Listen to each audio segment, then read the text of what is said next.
Hello, everybody. My name is Amber Fast, Community Development Coordinator for the City of Lloydminster. FCSS is proud to present Opioids Don't Discriminate, an exhibit brought by Strathcona County to challenge bias and stigma and to educate the community about the opioid crisis. Today is our closing ceremony. We are live via Zoom right now. We will be sharing the recording afterwards for about 2 weeks. So if you're watching the recording, thank you for watching. So today is going to be, we're going to have 5 speakers, and they're going to share with us their recovery experiences as well as their experiences in recovery centers as leaders there. I want to start with Cordillia Shortt. She is the Outreach and Recreation Coordinator for residents in recovery, and she's going to share her recovery story with us.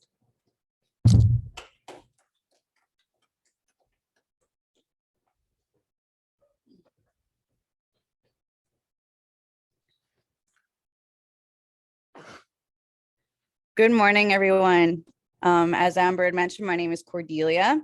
I currently work for Residents in Recovery. I was also a client there for an extended period of time of 18 months. So thank you for attending the Opioids Don't Discriminate exhibit. I had once thought that I was like one of those 3 people and had sworn up and down that I would never use anything in my life. I looked down on anybody who would use drugs and alcohol, even smoking. I was sure kidding myself. When I was about 10 years old, I started to smoke weed behind my parents' back. I would make excuses for my very off behaviors. Obviously, my excuses weren't very good. Not too much longer, I started to drink. And the older I became, the worse it got. I started drinking a lot. At such a young age. I mean, 2.6 a day for being 11, 12 years old. That's a substantial amount of liquor. My parents were kind-hearted people who did their best to raise me. When I was 14, I started to dabble with the harder side of drugs. I would skip school, hide bottles of liquor in the school, garbage cans. So when I got kicked out of class or when I decided not to go, I had something to go to the park with. I went with my friends to use ecstasy and mushrooms in the parks and then go harass the kids that were in school, all out of our state of mind. I started constantly lying with where I was and who I was with. My attitude started shifting a lot, and I was becoming more distant with the people who had loved me and cared for me so much. I didn't see the change, nor did I even give it a second look. I was acting just the same in my mind. When I was in grade 10 at the Lloyd Comp, I only attended a handful of classes. I wanted to be the cool kid, so I picked fights, hoped I would get an out-school suspension so I didn't have to be there. I was a bully. I picked on people. I called them down. I started to have run-ins with the police. I would get picked up walking home from where I was that night with a bottle in my hand, staggering from one side of the sidewalk to the other. My parents would be called, and of course, they would have to come and pick me up. This went on for a little while. One morning at school, I approached one of the other bullies, offered him a cigarette, tripped him, held a knife to his throat, and expressed if he was going to hurt somebody that I cared about again, that I was going to kill him. I should have realized that with this act, I was getting completely out of hand and needed some help. Needless to say, I got kicked out of school. At that time, it felt like a win. No more school for me. I could do as I pleased, when I pleased. When I was 15 years old, I was asked to leave my parents' house. I moved out of town where everything seemed to get worse very quickly. I was drinking a lot more, partying a lot more, making a lot of irrational decisions, creating problems for myself that I didn't even know how they were going to unfold in the future. But I didn't care. I still didn't have a problem. I managed to get a few jobs here and there, get my own apartment with some friends, which in reality was just a place to get high and throw parties. That didn't last too long, as eviction came quick. I was 16, bar hopping, doing rails of coke off the back of the toilets in the bars. Surprisingly, the next couple of years, I was able to maintain a job and do the things I needed to do. Well, so I thought. When I was 20, I took my first pill of an opioid. My life quickly spiraled out of control, quicker than a blink of an eye. I lost my truck, the toys that I acquired, my place, my self-dignity, my self-respect, my job, and everybody that I loved. I lost family connections, and not too long ago, I lost my freedom. So with my growing addiction to opioids, couch surfing, homelessness, and trying to feed my addiction in any way that I could, I turned to the life of crime. During this time, I still didn't think that I had a problem. I was just in a bad spot in my life, and I could turn it around if I wanted to. Wow, was I ever wrong? I now had no morals, no values. I didn't care how I was viewed or what had happened to me or what was going to happen to me. I only had one care in the world, and that was my drug and how I was going to get it. Shortly after turning 21, I went to jail for the first time, 6 months pregnant and heavily addicted to fentanyl. Dope sick in cells, calling everybody that I knew to have pity on me for the bad decisions that I had made, promising that I would never do anything else like this again. Well, when I was released, gave it about 5 minutes and I was right back at it. Shortly after, I'd given birth to a beautiful little girl. She was born addicted, heavily addicted, and she was flown to Saskatoon because of major withdrawals from opioids. At this time, I started to think that maybe I had a problem. Was I ready to face it? No, I wasn't. I had the choice to be flown to Saskatoon with my newborn baby, and I would be offered help. But I refused because I wasn't ready. I didn't want the drug to go.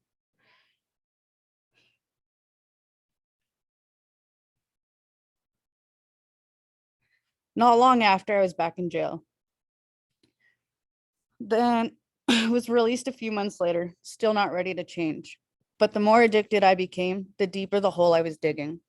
I was in the wrong crowd, still not caring about anyone or anything. When I was 23,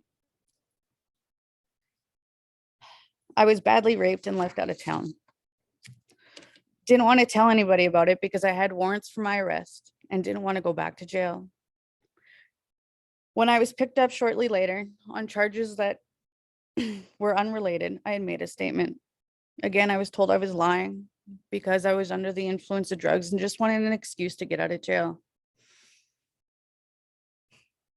After going to court and making my plea, I was offered some help to get out of that life. But even that wasn't enough to get me out. I just wanted to mask the pain. I didn't want to feel. I just wanted to be numb, and numb I was. Deeper in my addiction I went, having nothing to do with my family. I had no real friends. The more depressed I was, the more guilt I had, the more shame that had consumed me. I used more to numb more, the vicious cycle. By this time, I had spent almost 3 years in jail and accumulated charges ranging from theft, guns, drug trafficking, drug possession, and assaults. I had been in some extremely dangerous situations, such as being kidnapped, jumped, beat, home invasions, raped, and so much more. It was 2017, a small town outside of Saskatoon. I was on the run from a large amount of outstanding drug and weapon charges from Lloydminster. Trying to escape, of course, got arrested with even more charges. I went to Regina Correctional Center where I had found that I was 2 months pregnant. Spent the next 7 months in Pine Grove. When I had been released, I had came back to Lloydminster. And this time I wanted help, but I didn't want to change anything. I was so used to life that I was living. I didn't know a different way. I gave birth to my son in May of 2018, where I was arrested at the hospital and he was taken from me. My mom had stepped in and took us both in. Where not long after, I decided to make some poor decisions again And again, I was asked to leave. My son was in the system because of the choices that I had made. I desperately wanted help, but I didn't want to change. I stayed doing what I was doing while attempting to fool everyone around me that I was changing. I even went as far as getting my own apartment, reaching out to safe supports. I wasn't fooling anyone except for myself. Half a year had passed, and the thought of him of being in my life grew smaller and smaller until I met a guy named Tyler Lorenz with residence and recovery. But still, that wasn't a reason for me to change. It had taken 6 months to a year to get into his program, not because of empty spaces or anything, because I didn't want to go in. I was literally running away and completely avoiding the chance to get help. I'd finally had enough and couldn't do it anymore. I decided to go get help. He picked me up and took me to the office to fill out an application, where I was then a few days later sent to detox in Saskatoon. Of course, I got kicked out 5 days after, but Tyler still let me move into the house. I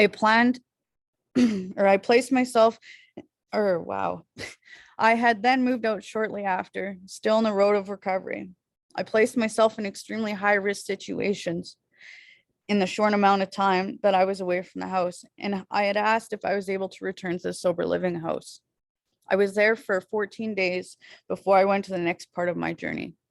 I attended a Venta Women's Treatment Trauma Informed Center for the next 6 weeks. When I had completed my treatment, I was locked down in the sober living house due to COVID. While doing programming in the house via Zoom, I dove right into my recovery.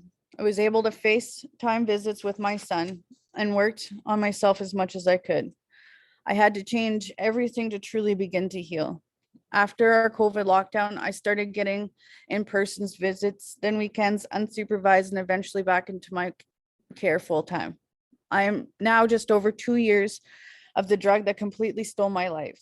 I have 2 very busy boys. I have everything that I never thought I would ever have again. My family, my self-worth, true friends, healthy supports, a place to lay my head, people I love and who love me back. You don't realize how much you lose with just one pill or one hoot, but those quickly add up and completely take over you in ways that I can't even begin to explain. I have seen hundreds of overdoses and I have seen countless deaths. I stand here today in hopes that my story can help somebody and that there is hope. There is a life after everything you have been through. Never give up, never stop trying. Thank you for taking the time to listen to me today.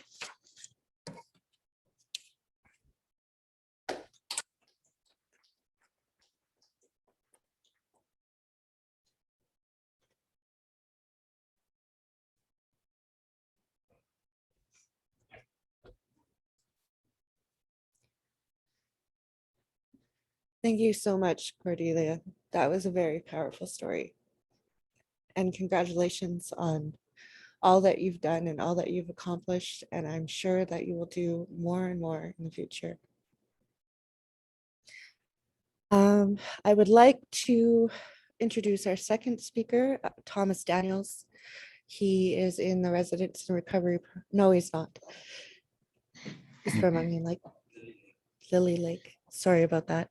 And he is going to share his story with us. Thank you so much. Sorry for the confusion. Please go. Okay, good morning. My name is Thomas Daniels. I've struggled with opiates all my life. They wrecked my life. You know, I was, my mom went to residential school, and then she came out of residential school and we moved to Edmonton because she didn't want to be, for me to go through that experience. So when I was in Edmonton there, I didn't fit in. I didn't belong anywhere. And it was hard, you know, and then the first people I met, you know, that accepted me for who I was and everything, they were already using and stuff like that. So I was introduced to opiates at a very young age. And even to make things worse, my mom was on opiates, and I'd get stuff from her and stuff like that. I had a rough life too. Like, I admire Corey. We've been through our journey started pretty much at the same time. I was in residence recovery for a couple of years too, and that place saved my life. But I, uh, it's taken me a long time to get back to where I'm working, and my mind's clear and everything. I've been sober now for like two years, and I fell off for about a week, and I got back up, and it's been about another year, 14 months since I've been sober. So I'm very grateful for that. Life's been hard for me because of my drug use. I've lost a lot of things. My wife, my kids, I lost jobs, and things have been really rough. And I've seen a lot of horrible things too. I've been involved in a lot of horrible things, and I've been stabbed, I've been shot at, and I've done time in jail because of the opiates and everything. But just the lifestyle, I got hung up on it so bad that years just went by. Like my girlfriend now, she was talking to my mom, and she asked her, how long's Tom been messed up? And like I told her it was about 5 years, and then I found out it's been like 10. Like I was so hung up in that lifestyle, I couldn't get out of it because I felt safe there. I felt comfortable there. I've been through a lot of trauma. Like I find trauma has so much to do with addiction, and I was run over by a car in 2010, and my leg was just about severed and everything, and I was already addicted to opiates, but when I was in the hospital and everything, it just that's what I got when I got out. I was on morphine and everything, and I've always been involved in that stuff, and like I use it as a tool to get through things I couldn't handle. Like I was sexually molested when I was a kid and stuff like that, and the discrimination I went through going to school and everything, I had to fight just about every day because I was different, and when I was a kid and everything, I couldn't figure out why people didn't like me, why they didn't want nothing to do with me. I thought, everything was just normal, but it wasn't like that. So like I was sort of like shunned from like even sports teams and stuff like that. So I found myself lonely and scared in a big city in Edmonton and like that. And the first people that accepted me were my friends. I still talk to them today. But they were using their brothers and and their aunties and uncles were using and everything. So I got hooked up in that drugs right away. But I just wanted to belong somewhere, and I felt like I did. So like using like opiates, I started like when I was 16. I was an intravenous drug user. And I've OD'd numerous times. And I'm very grateful that I'm still here and that I'm able to talk and and help people. Like I've had a rough life and everything, and when I reached out for help, and Tyler Lorenz was there, and I'm so grateful for that man. He never gave up on me. I gave up on myself numerous times where I'd start, and then I'd end up falling off and everything, but he was always there, and I'm so grateful for him. And my life, I've been, like I said, I've been through a lot of tragic things and stuff like that. But that's over for me now. Now I'm working at what you call Lion's Heart Wellness as a co-learner, as a support worker for the people that went through the same thing I've done. We got a lot of young people here, and I'm using the experiences that I had to help here, just to listen and maybe share a little bit of advice and everything, and not judge or you know criticize or anything like that, anything negative. Like people don't want to hear that. They're here working on themselves and everything. I'm very grateful that I have an opportunity to do that and just be like the support staff and, make them feel safe and comfortable. And so they have a good shot at it, And the people like Tyler, when I fell off there and everything, I went to the Slim Thorpe Center and I was in there for a while and I was really sick, like really like dope sick and from alcohol too. And they had a little group of people that I'm so grateful for. I had there's a police officer that was there, Tyler was there. They had this little committee there and they were trying to figure out what was best for me, and they thought that a change of scenery, different environment would help me and everything, and it did. Like, I was reluctant at first. I didn't want to accept that. I didn't want to leave Boyd and everything. But after I left and everything is just, fell into place where I got this job here and everything. So it's one of, I'm so grateful that those people cared, and that's what I'm trying to tell people here. Like, people do care, you just got to reach out and trust somebody, because I never trusted nobody because I came from an environment where people weren't trustworthy. There was violence and, like I did time, and I was so down and out when I didn't have opiates and everything. I ended up on the street and everything, homeless, drinking everything, anything that I could, and sleeping outside and stuff like that. That's how far my addiction took me down. Where I lost my wife, I lost, everything. Like, and I didn't care anymore. Like, every day I woke up, I was sad that I woke up. Like, oh no, not another day. But because the people cared and were willing to help me, and I accepted their help, I wake up in the morning now and I'm so happy to have another day. It's a blessing to be alive, and I'm so happy that I'm able here. Like, I'm out in the country here, it's beautiful out here. I got a bunch of coworkers that I work with that I just love. You know, I just want to let people know that when you think that you're not going to find friends again, or you're going to find people that care about you, the Creator will bring somebody back into your life, better friends, sober friends, people that are going after the same thing that you're going after. Like, I got a bunch of good friends. I just love them, and then we have fun at work. We have fun when we're not at work. And, it's great. Life is good for me now. And, my past and everything was rough and everything, but I don't look at that anymore. I look forward, what I want to accomplish, who I want to be with, like how I want to help people. One thing, like, I don't, I used to see myself as a drug addict, an alcoholic, you know, and people have picture alcoholics and drug addicts, just down, low lives and everything like that. And that's how I see myself. And for a long time, that's what I believed, that I was like that I was no good, that I wasn't worthy of anything good. I wasn't worthy of friendship, help, love, everything.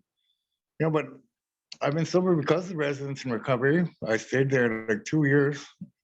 I'm so grateful for that program. That helped me. That was the main thing that helped me stay sober. Now, Lion's Heart Wellness, it's called Lily Lake, everybody refers to. We're out here and they helped me immensely. They kept me here unfunded for 5 months and then put me to work. Like, I never thought stuff like that would happen to me. Like, I always had everything negative happen to me. Everything was bad all the time. And, a lot of times most of the time, I would self-sabotage my recovery, because I was scared. I didn't know where I was going. I wasn't used to being sober. I didn't trust people and everything. So I would mess things up on purpose so that I could go back to where I was comfortable. And that was, on the streets and drug houses, selling dope and everything like that. And that went on for years, like too many years.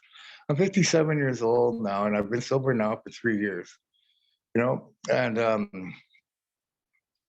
I'm so grateful, like to have a second chance, and that's why I want to encourage all the young people that are watching this, or people that have young people in there. Don't give up on them. It's hard. It's hard to stay sober. It's hard to make that choice and be committed to it.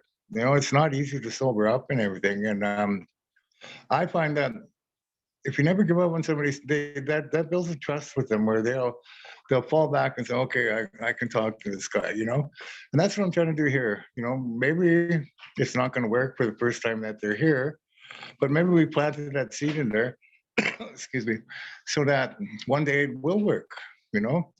So, like I said, like, opiates destroyed my life. I was actually a functioning addict at one time. I was working and everything. I'm a journeyman iron worker by trade and stuff like that. And, I build houses and stuff. But I was always addicted to opiates, but what I'm trying to say, like, I'm so grateful to have another chance. I'm so grateful to be on this side. It's different. Like, I was always on the other side. I had to go detox, and I didn't see things from this side, and it gets frustrating once in a while, but you got to keep going. And there's a lot of people here that need help. We're waiting. We got a waiting list, and I imagine Tyler has a bigger list than we do. for people wanting to go there. But I just want to say, don't give up on people that are trying. You know, they might fail the first time, but, you know, pick them back up, walk beside them, and try and encourage them to keep going. Like, not to give up on myself. I gave up on myself where I ended up homeless, sleeping on the streets, drinking anything that I could drink that had alcohol in there. That's how down and far I went, you know? So anybody listening today, it's not impossible to get up, you know, and have a good life, you know?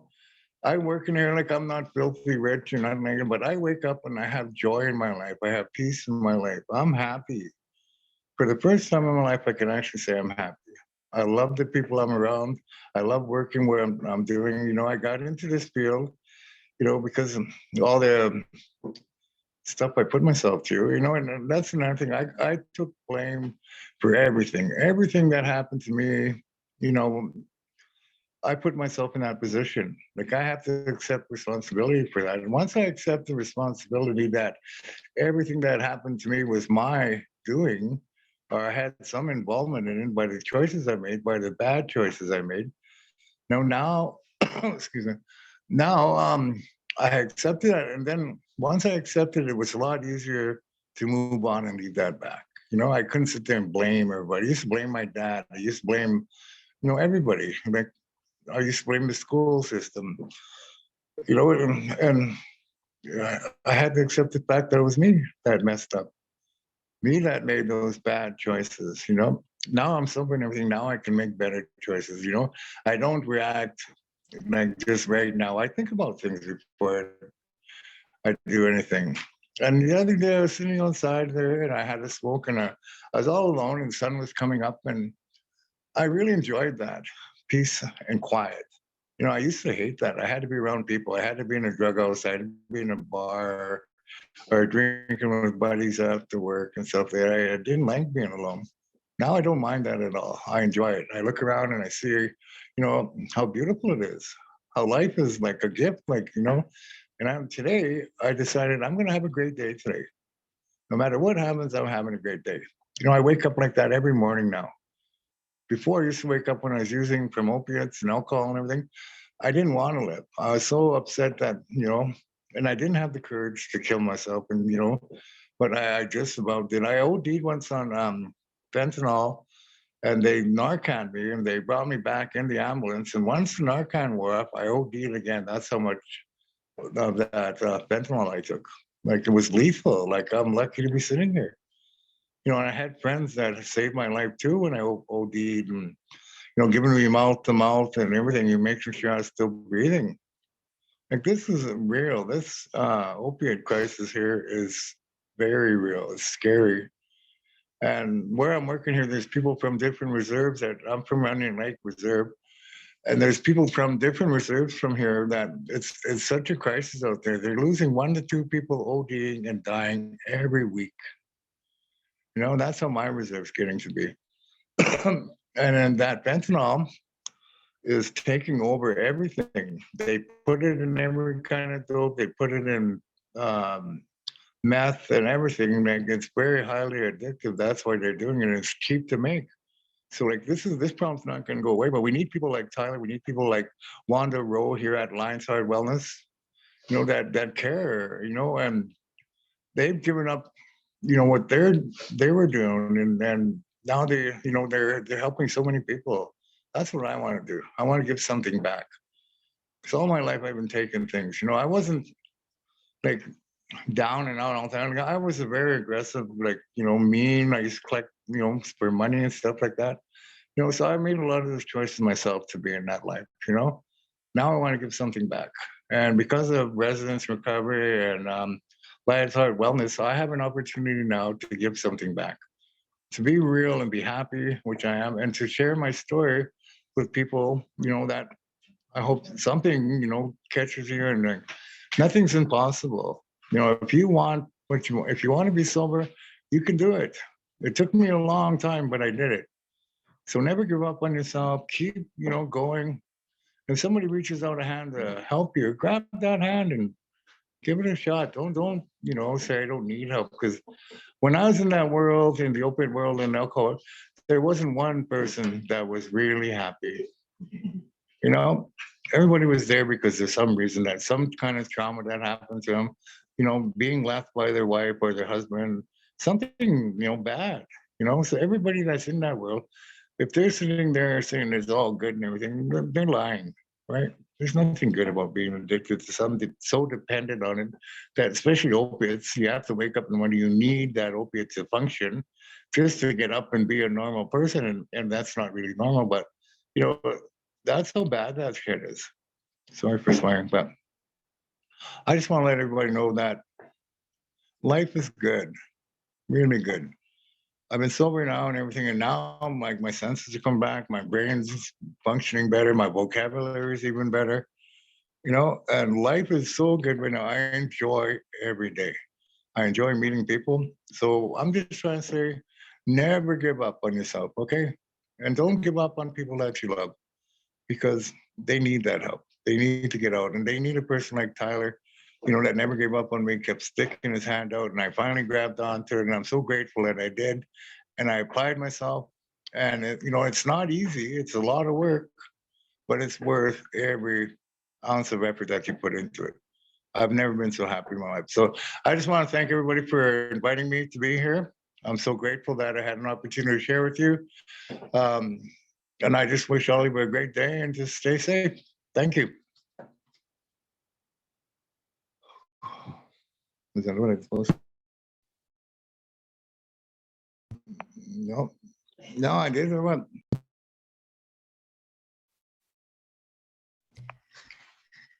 Hello. Thank you. Thank you so much for sharing your story. And can't underestimate the power of a story, a power to connect to somebody that was in a similar situation.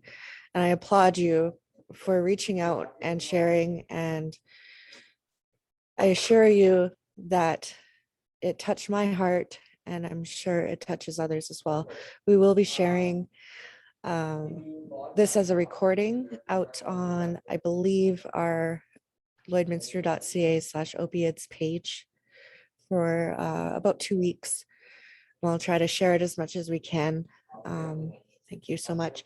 I would like to invite Chelsey Hart to share a story. I think she's having a little audio trouble, so we'll just see if we can get that working. It's actually my grandma that's having audio trouble. She can't hear nobody. Okay. Okay. I think there is a dial-in option for Zoom, so she might want to try phoning in.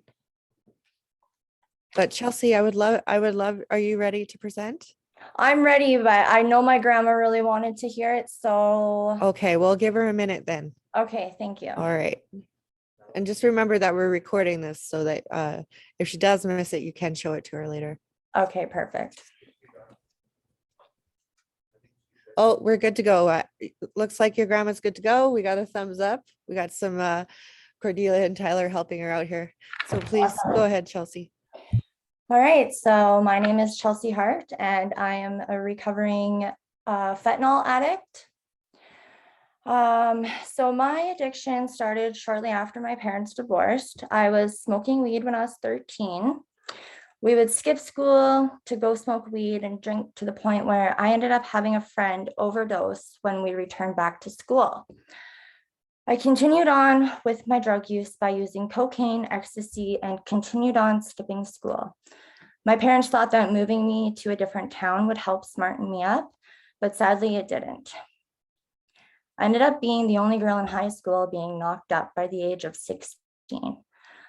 I ended up dropping out of high school so I can try to be a mom and raise my daughter. When my daughter was 1, I ended up leaving her father because all he did was drink. A few months later, that's when I started to date this man who introduced me to Percocets, and then that turned into doing Oxycontin. Before I knew it, I was hooked. At first, I thought that I had a bad flu, but really, I was withdrawing. When I started feeling sick, I used another Oxy, and automatically I felt better. My daughter ended up getting taken away from me by social services, with reports of neglect because I would just leave my daughter with my mom, knowing that she was taken care of. After losing custody of her, my life went out of control. Dating drug dealer after drug dealer to the point where our drug debt was so high that his drug boss made him do crimes that he desperately did not want to do. If he didn't do it, there was a threat that my head was going to get chopped off and delivered to my parents' doorstep. That scared the crap out of me. After he was arrested for first-degree murder, I attended the trial and was all over the media. Right then, everybody knew who I was and what I was doing. At that time, I started using fentanyl, overdosing not only once, but 3 times. Somebody sure was watching over me. After he was gone and sentenced for 25 years to life, that's when I started dating the next drug dealer. And that's when I started using methamphetamine. Being addicted to methamphetamine and fentanyl, finding out that I was pregnant with our son, is something that I never thought I would ever be able to do.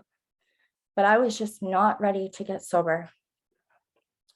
Soon enough, I ended up going into labor and my son was born heavily addicted to fentanyl.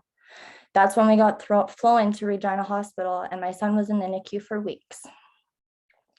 They ended up apprehending my son, and 3 months later, his dad and I were getting arrested and we were sitting in Edmonton Remand Center with numerous stolen property charges, drug charges, and obstruction of justice charges. His dad decided to take all the charges and let me get out to get our son out of foster care. So once I was released from prison, I did everything I could to stay sober. I attended meetings, I met Tyler Lorenz, and I had the motivation to stay sober. I got on the methadone program and finally got custody of my son after his first birthday. After having a few years of recovery, his dad ended up getting released from prison and he would just not drop the life of crime. So I would try to chase him just to try to have that family life that I always wanted. After having custody of my son for about 2 years, his dad ended up brutally beating me up, breaking my wrist and bruising my body all over. Before I knew it, my kid was back in foster care. That's when I asked myself, when is this ever gonna stop? I couldn't keep chasing him. He got 18 months in prison for the assault on me, and then he got released from prison and decided to have a family life. He was gonna get a legit job and we were gonna move out of Lloydminster. 9 days later, we were driving to go pick up our son, and meters in front of our home, 2 guys came up to my passenger side window and started shooting us, leaving my son's dad shot in the head and body numerous times, right beside me. That very moment, I thought that I was dead. Seeing my son's dad, the man that I loved at the time, shot right beside me, that's when I knew I needed to make a change. That's when I reached out to Tyler Lorenz again. And that was when residence and recovery was finally a thing. He helped me get into Henwood in Edmonton, Alberta, where I attended a recovery program. And I have been sober ever since that day. Today, I have custody of both of my children. I'm currently pregnant and engaged, and I'm a supervisor at my work. I'm 5.5 years sober off fentanyl and 2.5 years sober off methamphetamine. Going from being homeless, living on the streets, shoplifting to support my habit, and dating drug dealer after drug dealer, to having a beautiful home, a beautiful family, and a life that I never thought that I could live. I honestly didn't think that I would ever be the person to use drugs, but before I knew it, my life went spiraling out of control. I would like to throw a special thank you out to residents in recovery, because if it wasn't for you guys, I don't know where I'd be today. You honestly saved my life. today I'm pregnant, and it's such a change to be pregnant and have a healthy baby, and knowing that I'm doing the right thing now. And next year I'll be having a beautiful wedding, which I never thought that I would ever be able to do.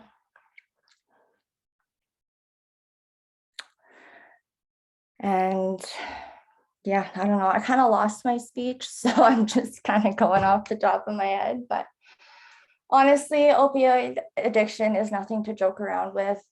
It's getting worse and worse. Everything is mixed, like Tom was saying. I live in a different town, and all I hear is all my friends dying, and it's scary. Or all my old acquaintances that I used to know and hang out with, they're all dead now. And if I didn't move out of Lloydminster and get sober, I probably would not be here today. So thank you guys for letting me share, and have a wonderful day.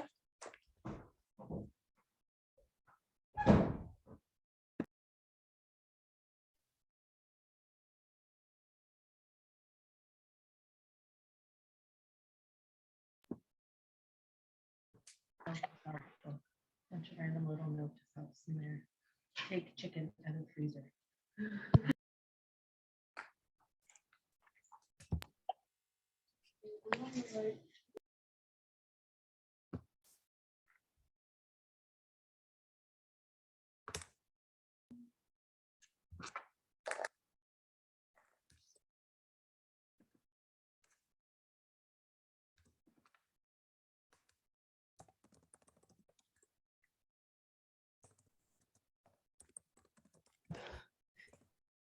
You've done it. Can they hear me? The mic was off. There we go. I'm so sorry. So thank you, Chelsey, very much, and congratulations on your new baby and your new family and your new house, and your strength to pull yourself out of that, because it is very hard. That was wonderful. So if Glenda or Earl are on the Zoom chat, can you let us know? Because we're having troubles finding you. But I do want to introduce Terry Turner.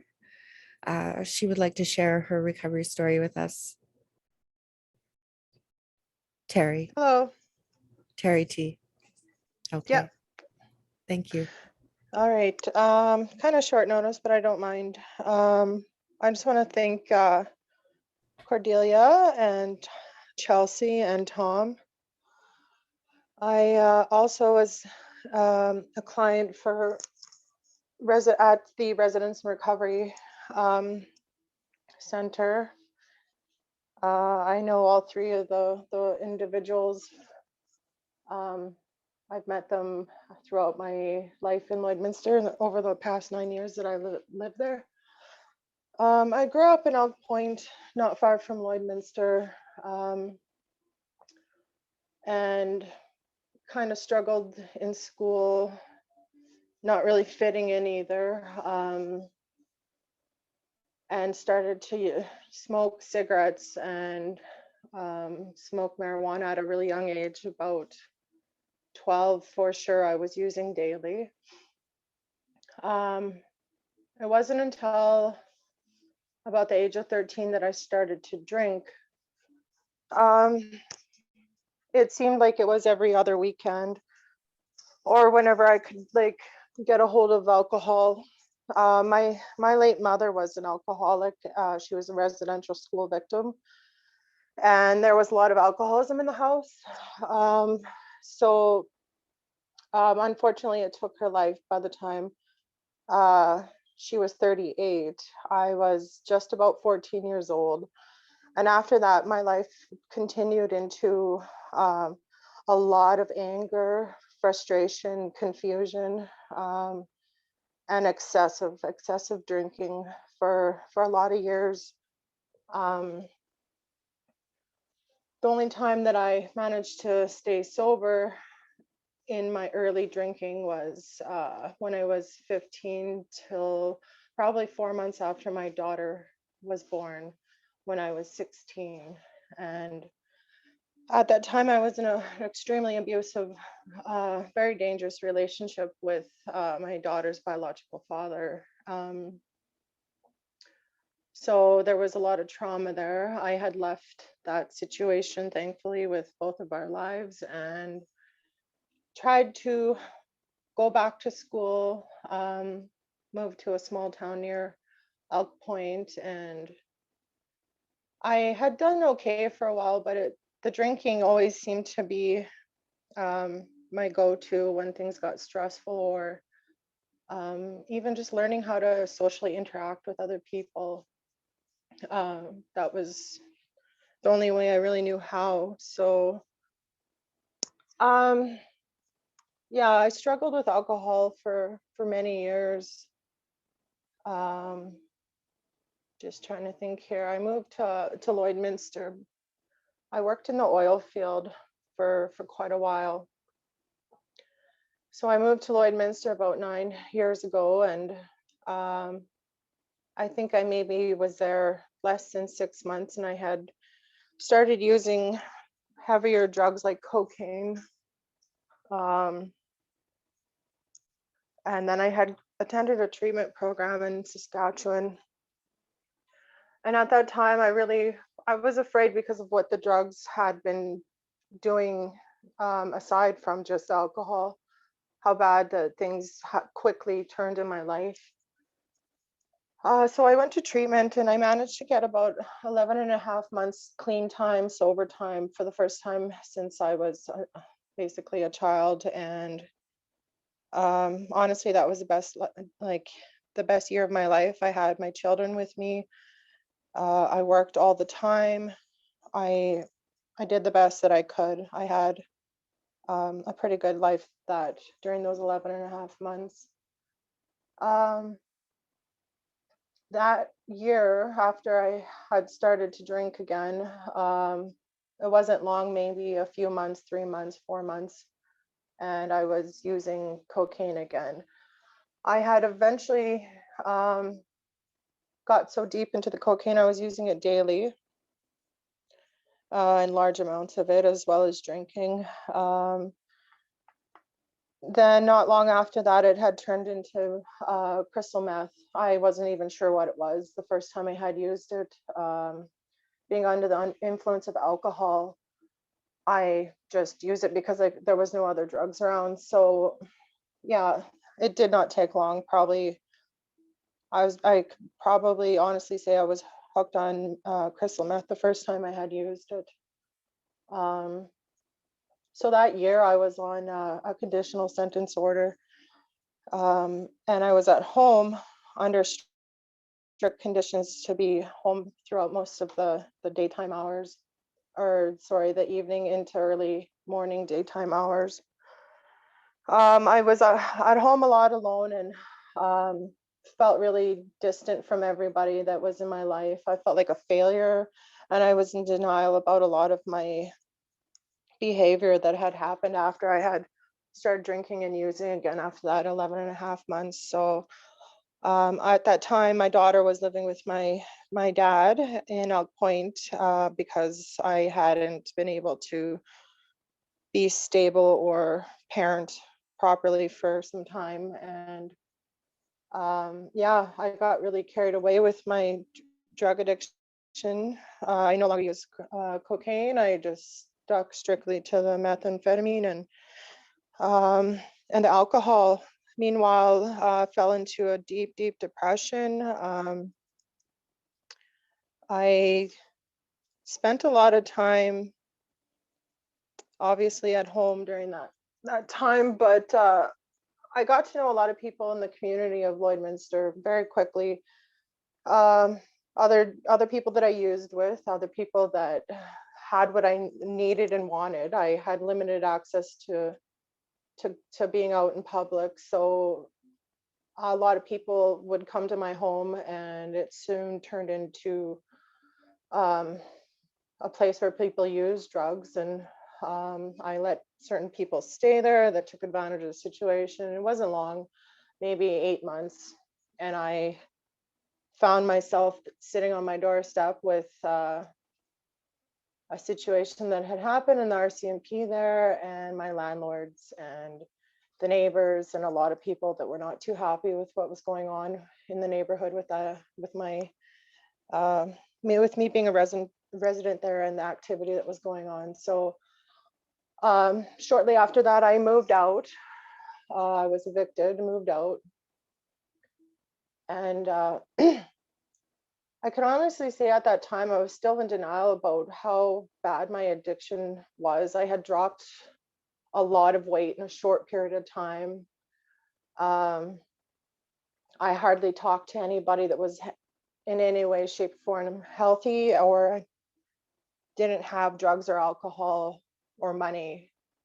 I pushed everyone away, including my children. I did not want my children to see me high or under the influence. And weeks, every weekend that I should have had them, I didn't have them. And the drugs just helped me numb all of that type of stuff away. The guilt and shame of not being able to figure it out. So yeah, I was definitely in a vicious cycle of feeling really bad about myself and what I was becoming, but at the same time, I was in a lot of denial. So I lost my home at that point. Over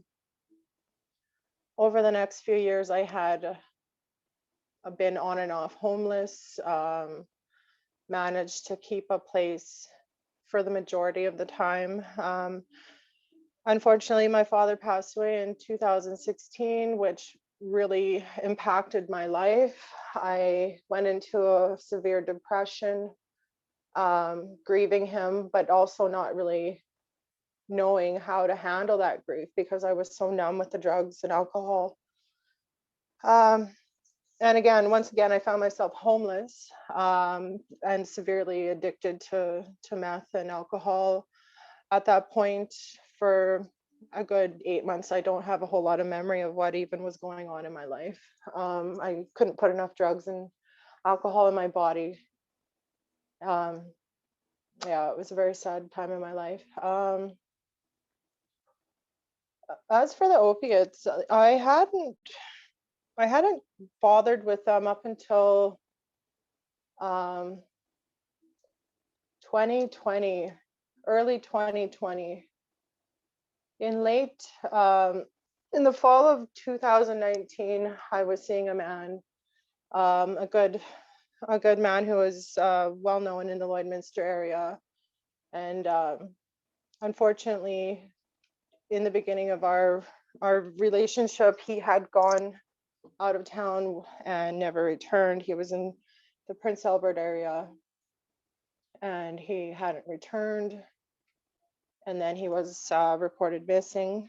And then his truck had been found abandoned in the Prince Albert area. And then it continued, this nightmare of just like not knowing where he was, but just the worst was yet to come. I spent day and night wondering where he was and really just hoping that it wasn't true and that he would come home. But he eventually was found December 4th of 2019 outside of PA, outside of Prince Albert. So after that experience in my life,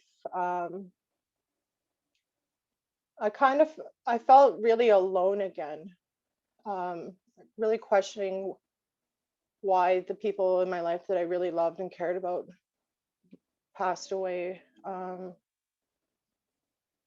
Anyhow, so I reached out to his mom and she helped me in many ways get back on track with my sobriety. I did the best I could to support her through her loss as well. And a part of that experience, I put myself in detox in a hospital outside of Lloydminster to get away from it all, and really start to question what I wanted in my life, and really start to realize how dangerous it could be to be involved in the lifestyle that we were living, and just how fast the crime and danger was increasing out in the city of Lloydminster, in the areas, even the small areas outside of Lloydminster that I grew up around.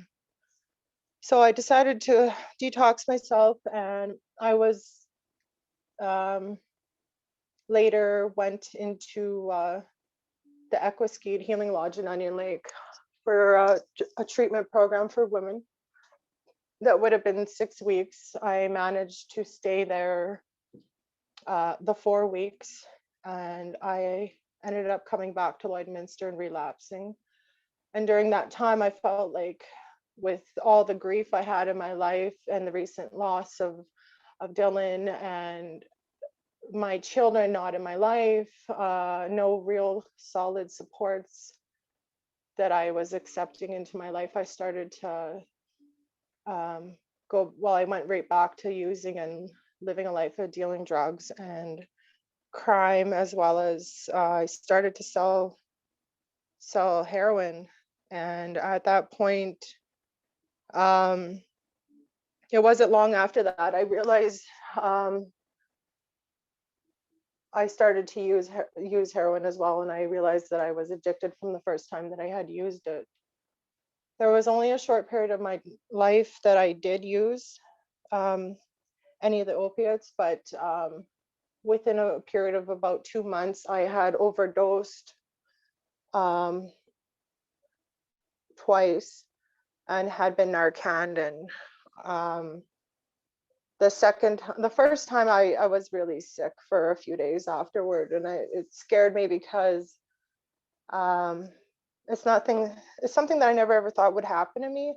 And I was completely out of control of the situation. I'm extremely lucky that the people I was with knew how to handle the situation and didn't just leave me I'm just really grateful that they cared enough to save me. So anyway, about a month later, the same thing happened, but at that time I had been completely homeless. And when I had come out of the overdose and was Narcaned, the people I was with were also very scared of what had happened in the situation. It shook them as well as me. And I thought, sadly to say, the second time it happened, it didn't really bother me.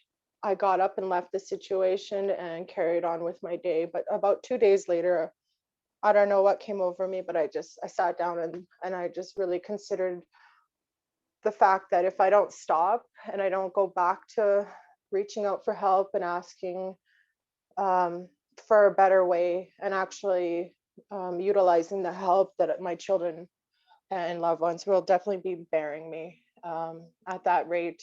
I don't think that I would have a very good outcome if I had continued on that path. Mixing alcohol for me, the amount of alcohol that I was drinking, close to anywhere between a 26 and a 40 ounce a day straight, plus the opiates, is probably a really deadly mix. I found out was not something that I was even thinking about or considering as a deadly mix prior to my using or becoming addicted for that time period to the opiates. But I reached out, got clean again, came back to the residence and recovery program. That would have been my second time coming back to the residence and recovery program last year. I've had some good lengths of sobriety as a result of learning the tools and whatnot through the residence and recovery program, plus the meetings and peer support, and actually really trusting other people and willing to accept the help that I had been asking for and actually putting in the work. I had, I think, 2 slips in 8 months last year. And then I had relapsed for 2 months. And then this past February, I believe, I came back to the residence and recovery program and waited a little bit in order to get into the Venta trauma-informed treatment center for women here in Calgary. That's where I am today. I completed the 6-week program at the center, and then I had an opportunity to go into the extension program, the third phase of the program.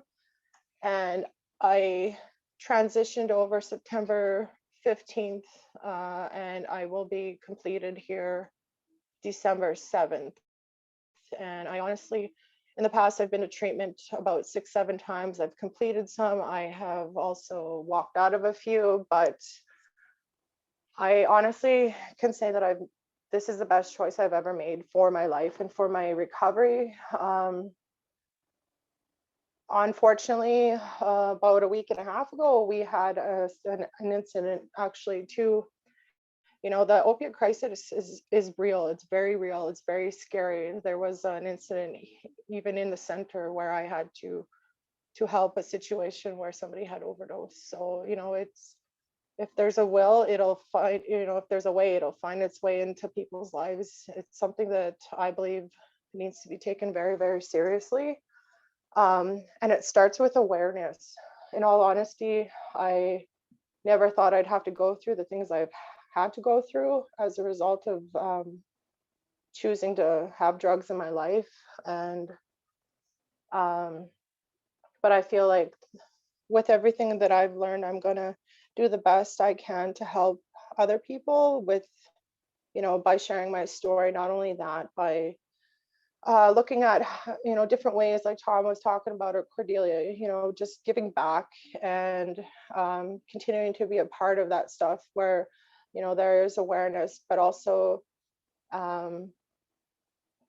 yeah, it's just going to be a huge goal of mine is to do what I can to help others feel a little bit less broken, you know, in life, because there was a time in my life when I had felt so alone, and I honestly, I can relate to Tom's story a bit. I didn't have the courage to end my own life, and the alcohol and drugs was definitely a way of a slow suicide. And I'm just grateful to be where I am at today. And honestly, I can't say that I've ever been this at peace with my life or happy. And it's because I'm putting in the work and actually allowing others to help me. So with that, I don't know what more else to share. Just thanks for letting me share my story.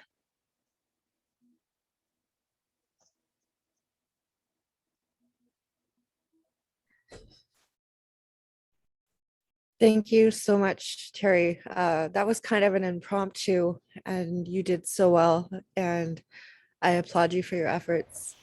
And I hope that sharing helps you heal. And I hope you know that it also helps others heal. Very powerful stories.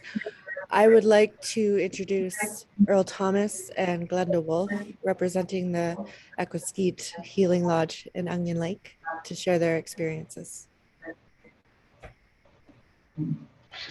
Well, good morning. My name is Earl Thomas. I'm sitting here with my coworker Glenda Wolfe. We sit with clients in treatment, and we work with a lot of people who share similar stories to Terry and the other folks that were on here prior to us getting here. So along the lines of working with people with addictions, we see a lot of people from different walks of life come into our program, and a lot of the issues that they face are related to past trauma, and they can't seem to find a way to get past that. And myself and my coworker, we do share a little bit of our personal story when it comes down to addictions and trauma, and we relate into our program like that. We also share a lot of information and help people work with the issues of trauma. As we know, addictions are a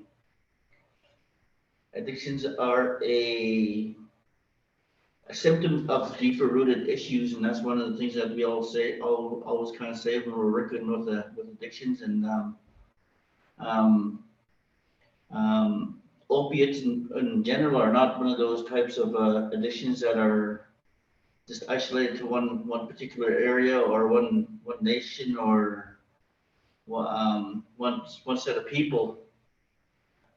They straight through the board. There's an issue that that a lot of different people have.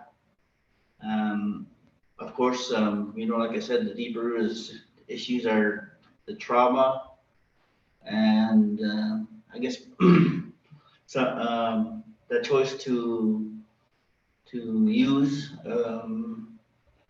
whether they have ongoing issues and dealing with the addiction itself, and it's one of those types of things that a lot of different people take to dealing with trauma on different levels. And I was able to hear a little bit about the personal issues that people go through and the way that they choose to deal with the issues of using drugs and alcohol to I guess band-aid, put a band-aid on the trauma that they feel already. So when we're working with people, we would like to see people deal with their past trauma and the history of any kind of abuse that they might be going through on that level. So we do a lot of holistic care, and we teach a traditional approach to healing, along with the use of some taking clients to cultural activities like the Sweat Lodge, and which I personally think is a way to help the body detox faster. And there's also traditional medicines that that can be used in the process of dealing with the issues of letting go some of the trauma that we carry in our life.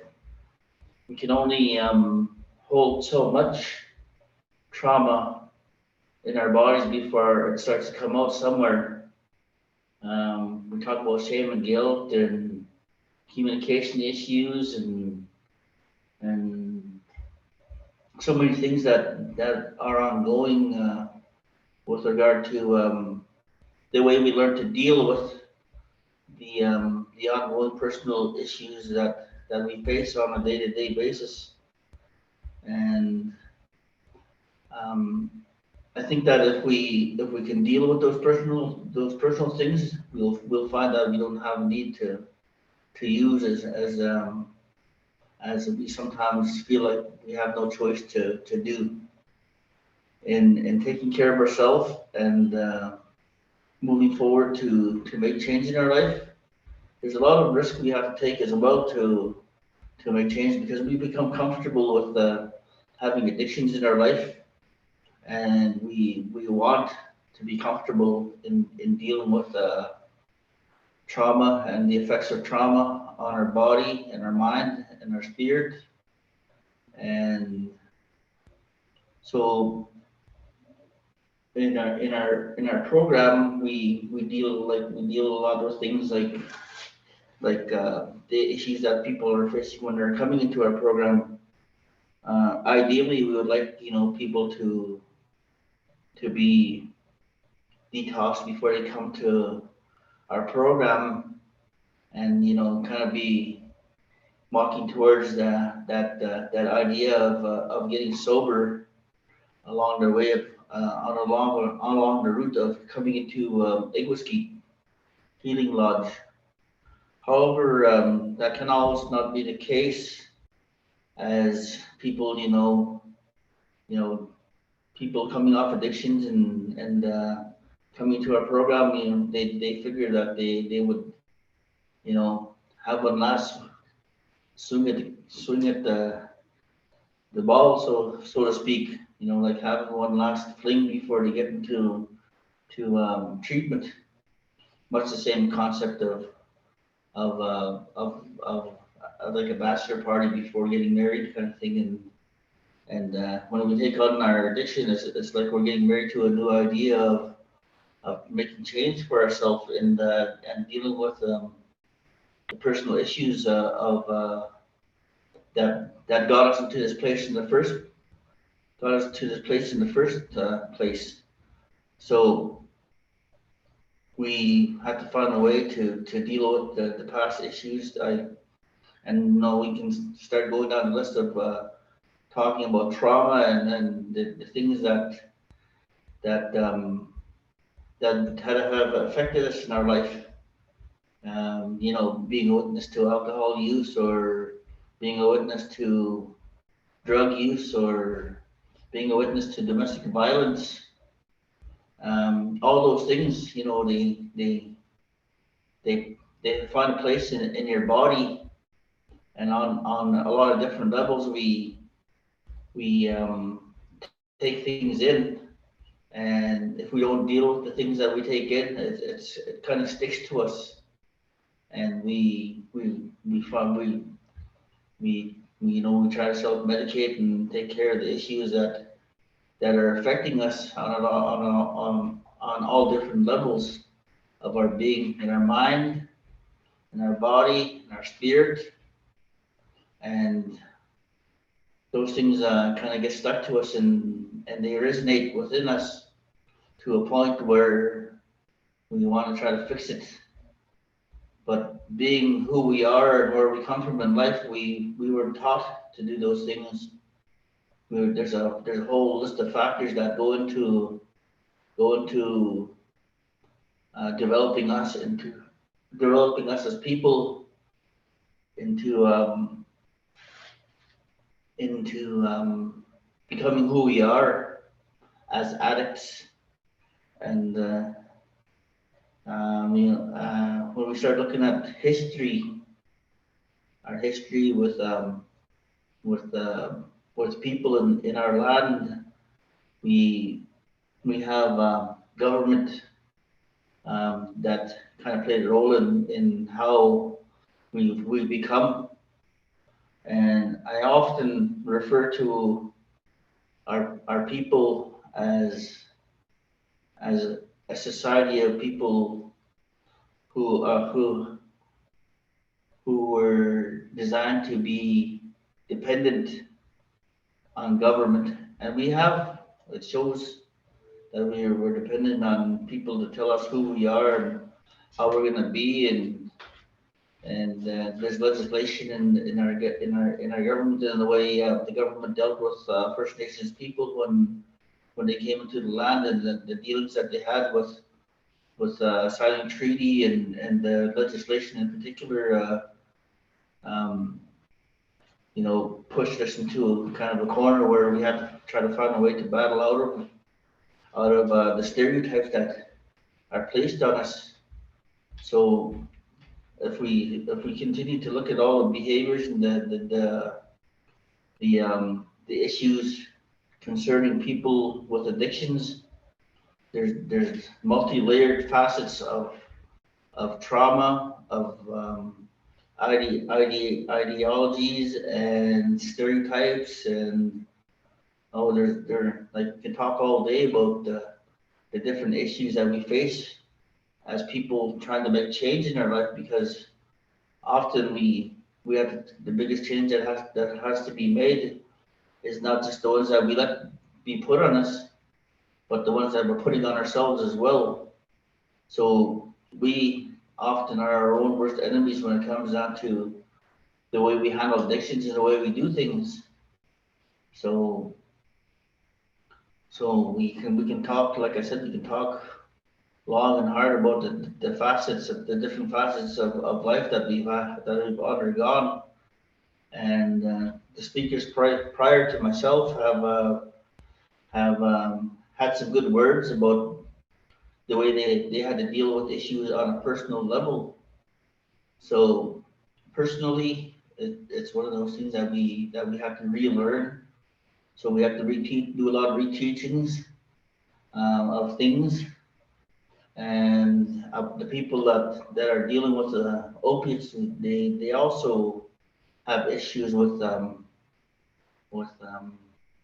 letting trauma go and dealing with the personal stuff that affects them on a day-to-day basis.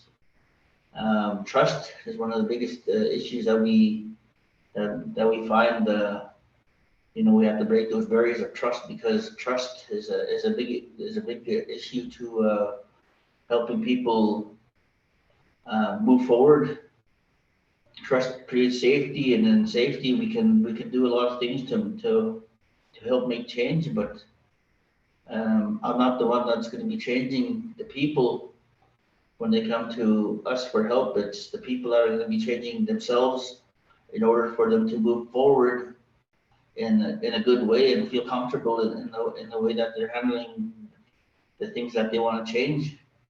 Because like I said, trauma is the being witness and being exposed to the violence that occurs around us, whether it be domestic or being a witness to drug use or alcohol use, or growing up in homes where your parents are not your parents, and I guess foster care and primarily speaking, we look back into history little ways, like we've only had 250 years of exposure to Western society, and we have maybe 500 years of healing that we have to do in order to get past that. So for every one bad thing that happened to us, it takes like 10 good things in order to make change, to make it positive again.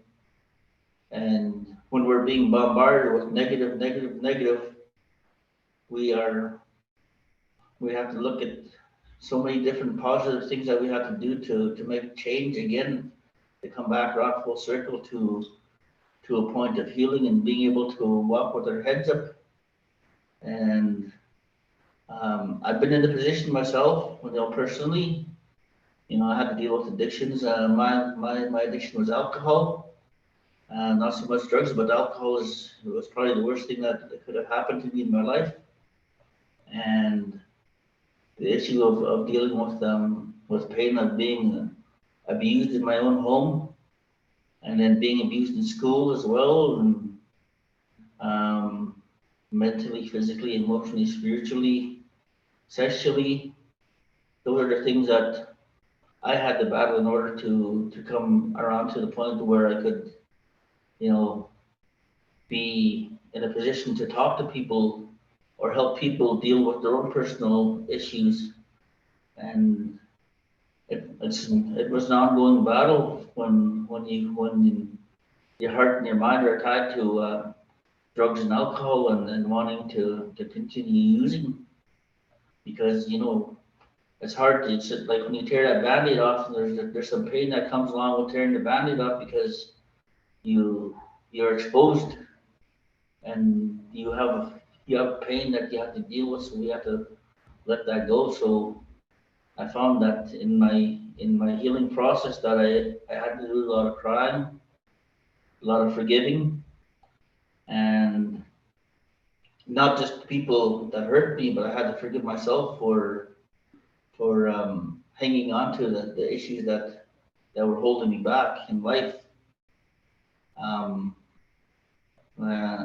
Those are my personal journey is one of the stories I share with people coming into treatment.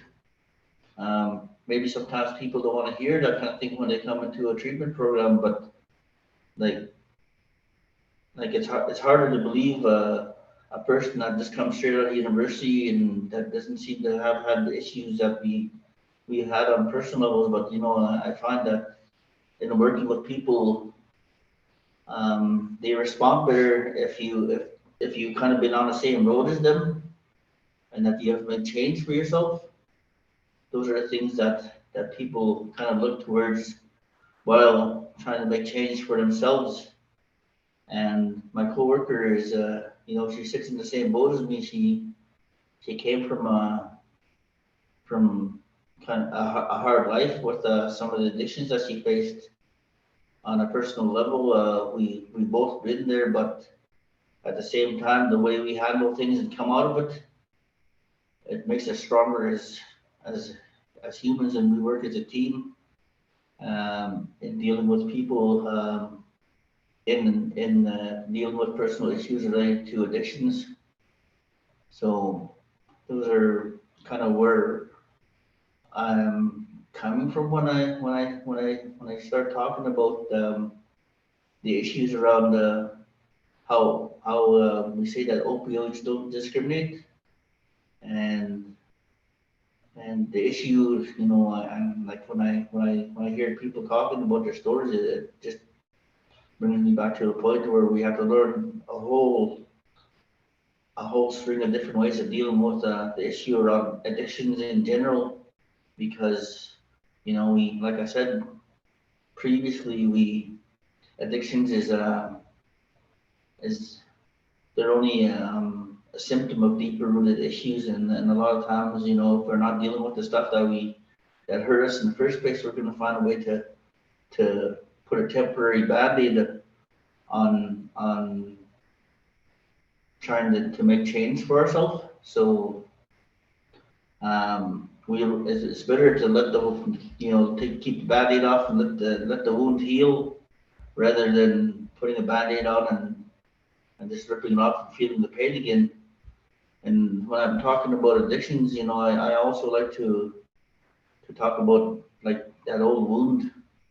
Like say on your finger, on your joint here, you got a cut there, and you kept your finger straight, you know, and it heals up to a point, and then you bend your finger, and that wound ends up reopening, and you re-injure yourself. Time and time again, we get to the point where we heal, and then we keep on re-aggravating that injury. And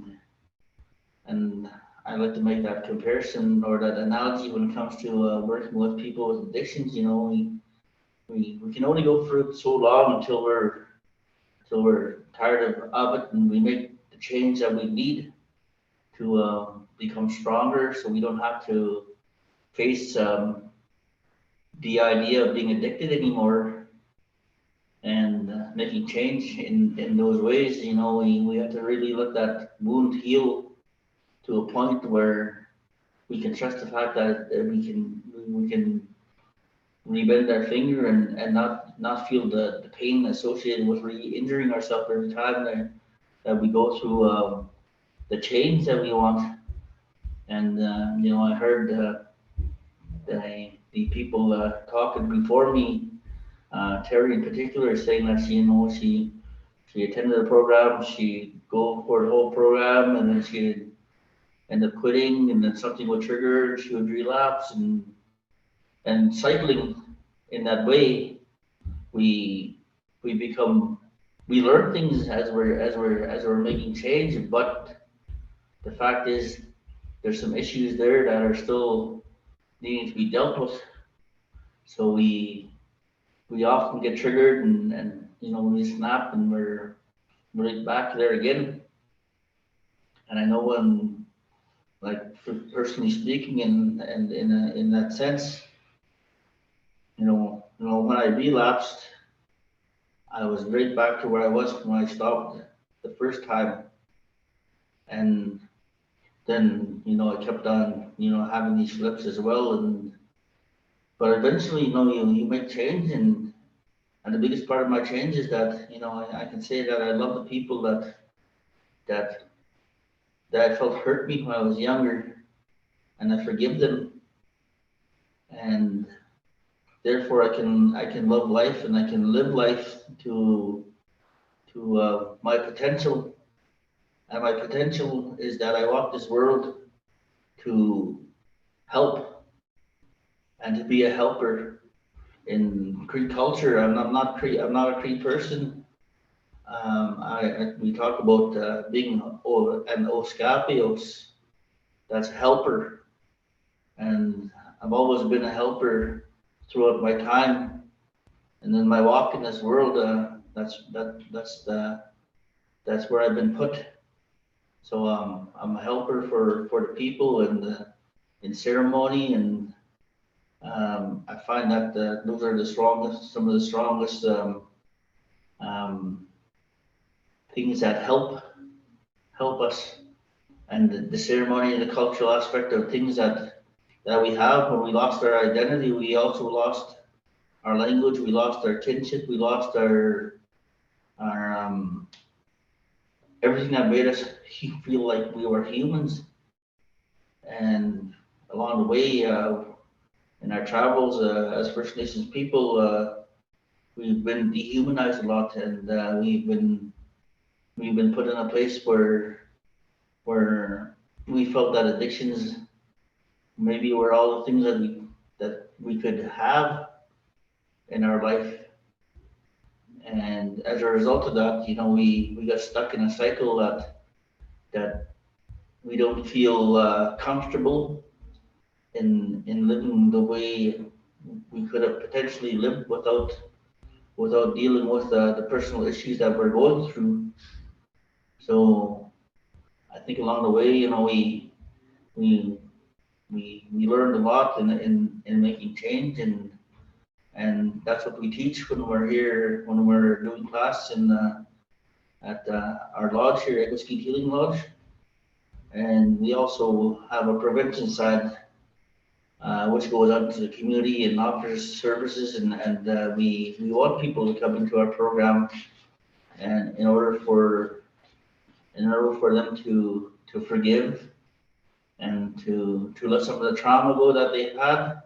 And yeah, it's true. We can't always just, like, you know, find that miracle cure, but we always want it. So what if one day we woke up and life was just like that? What would your life look like without addictions? And that miracle question is one of the things that we want people to dwell on and to see, because we all have our idea of what life would be like without addictions. And when we look at dealing with those issues, we're also looking at making some of the biggest changes we can that could happen to us in life. And so that was one of the concerns that, well, just the additional concerns to the things that are ongoing within our workplace. So when our clients come through our program and they complete the program, it's a 47-day program for 45 days, 7 weeks. Essentially, it's a 7-week program. So we're trying to do, and you know, like people working with addictions, we know that 7 weeks isn't a lot of time. Isn't a lot of time when dealing with personal issues around letting some of the trauma go that we have.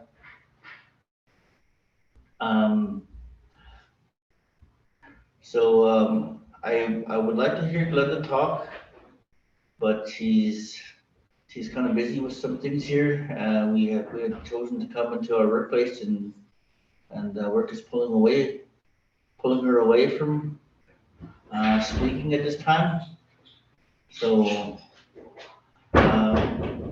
perhaps I can talk her into saying a couple things.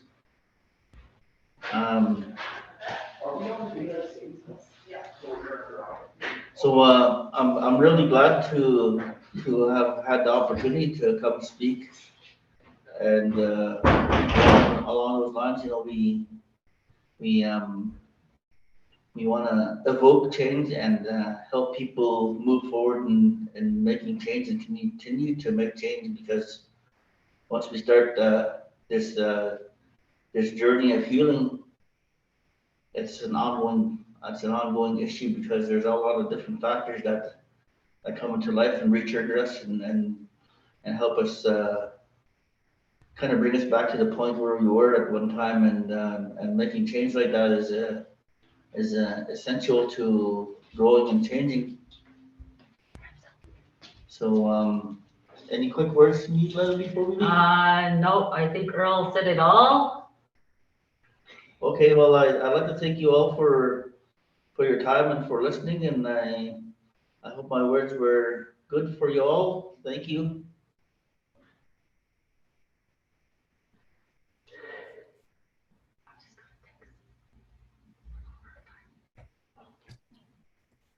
Thank you so much, Earl. Wonderful things that you're doing for the community and the people that come in. I'd like to applaud your services. I just want to close just by sharing a little bit of my story. It's not my story, I guess it is my father's. He did not make it. And it's not because he did end up taking heroin and finding some supports, but after a long spout of addiction, his schizophrenia got really bad. He lost his leg to diabetes, and it was hard to find him a place that would take him in for his mental illness and his mobility impairment. He ended up on the streets. My mom took us to a different province. He was in BC when we were quite young, and because of some trauma, I didn't stay too close with my dad, though I did talk to him every couple of weeks. He had his problems, but he was a good person. And when he was homeless in a wheelchair, he was picked up. They ordered them to check him, get him to a medical check, which didn't happen. They lost the video recordings, but from reading the reports, he was in a jail cell. He had wet his pants. He was mumbling. He was very low on sugar, begging for water. And what happened was they just thought he was drunk. And I don't know if it was fear, but he ended up going into cardiac arrest and passed away in the ambulance. And he didn't die of opiates. He died because people stopped caring. Because they probably saw so many people come in on a daily basis that didn't care, and they thought he wasn't worth it. And that is why this is such a big topic for me, because healing and recovery is about connection. It's about people stepping out from their biases and understanding that people are human. And I always encourage people that are in law enforcement or working at hospitals, go and see the other side. Go to places like Residents in Recovery, listen to those stories, and understand that those are extremes that you experience, and there's balance to that. And there's a lot of beautiful stories that come out of pain. So with saying that, I'd like to thank you all for joining us, and we are open 12 to 6 today, and we will be sharing this recording. So thank you.